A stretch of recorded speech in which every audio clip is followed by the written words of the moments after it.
तो आज का हमारा टॉपिक है कि किस तरह से हम फार्मा केयर अकाउंटिंग सॉफ्टवेयर में जीएसटी रिपोर्ट जनरेट कर सकते हैं। तो सबसे पहले हम जीएसटी रजिस्ट्रेशन के टाइप समझ लेते हैं। जीएसटी रजिस्ट्रेशन के दो टाइप है, रेगुलर एंड कंपोजिशन।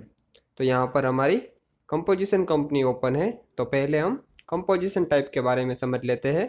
तो कंपोजिशन कंपनी के जीएसटी रिपोर्ट चेक करने के लिए यहाँ पर रिपोर्ट मेनू में जीएसटी में जीएसटी रिटर्न का ऑप्शन दिया हुआ है। तो यहाँ पर जीएसटी रिटर्न के अलग अलग रिपोर्ट दिए हुए हैं। तो सबसे पहले हम GSTR-4 रिपोर्ट के बारे में समझते हैं। तो GSTR-4 पर आप जैसे ही एंटर प्रेस करेंगे तो यहाँ पर आपको GSTR-4 की फाइलिंग करने की डेट एंटर करनी होगी।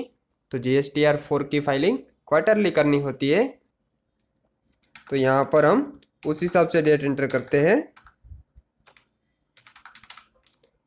तो डेट एंटर करने के बाद आप जैसे ही यहाँ पर ओके बटन पर क्लिक करके यहाँ पर यस बटन पर क्लिक करेंगे तो यहाँ से डायरेक्ट GSTR-4 रिपोर्ट की एक्सेल फाइल जनरेट होना शुरू हो जाएगी।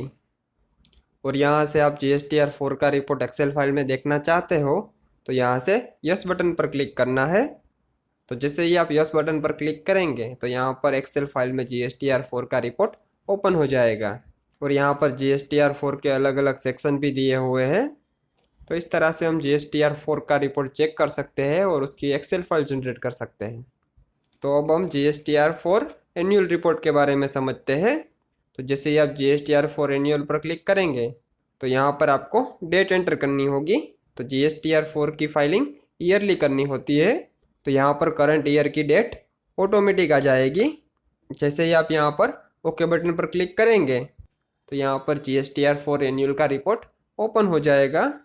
और यहाँ पर GSTR-4 एनुअल रिपोर्ट के अलग अलग सेक्शन दिए हुए हैं।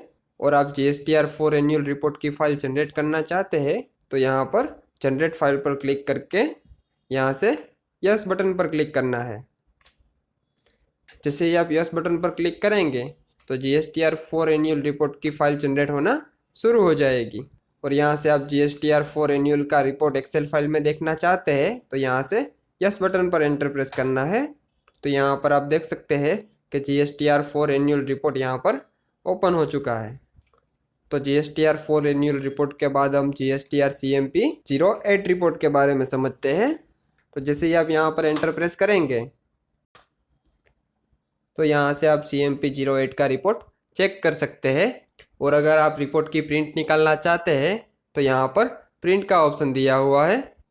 तो उसके बाद अभी हम GSTR-9 रिपोर्ट के बारे में समझते हैं। तो जैसे ही आप यहाँ पर एंटर प्रेस करेंगे तो यहाँ पर आपको डेट एंटर करनी होगी। GSTR-9 की फाइलिंग ईयरली करनी होती है, तो यहाँ पर हम उस हिसाब से डेट एंटर करते हैं।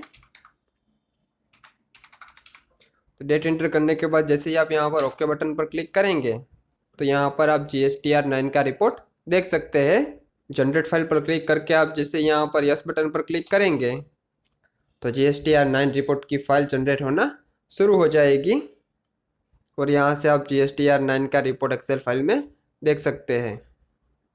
तो इस तरह से हम कंपोजिशन कंपनी के GST रिपोर्ट चेक कर सकते हैं और उसकी फाइल को जनरेट कर सकते हैं। तो अब हम रेगुलर कंपनी के GST रिपोर्ट चेक करते हैं। तो यहाँ पर हम दूसरी कंपनी सिलेक्ट कर लेते हैं और जैसे ही यहाँ पर एंटर प्रेस करेंगे तो वो कंपनी ओपन हो जाएगी। तो यहाँ पर हम रिपोर्ट मेनू में GST रिटर्न में देख सकते हैं GSTR-3B, GSTR-1, GSTR-2 and GSTR-9 report दिए हुए हैं। तो पहले हम GSTR-3B रिपोर्ट के बारे में समझते हैं। तो जैसे ही आप यहाँ पर एंटर प्रेस करेंगे तो यहाँ पर आपको डेट एंटर करनी होगी। तो GSTR-3B की फाइलिंग मंथली करनी होती है, तो यहाँ पर मंथ की डेट ऑटोमेटिक सेट हो गई है। और यहाँ पर आप जैसे ही ओके बटन पर एंटर प्रेस करेंगे तो यहाँ से आप GSTR-3B का रिपोर्ट देख सकते हैं। और यहाँ से आप डायरेक्ट GSTR-3B की फाइल जनरेट कर सकते हैं। और अगर आप GSTR-3B का रिपोर्ट एक्सेल फाइल में देखना चाहते हैं तो यहाँ से यस बटन पर क्लिक करना है। तो यहाँ पर आप एक्सेल फाइल में GSTR-3B का रिपोर्ट देख सकते हैं।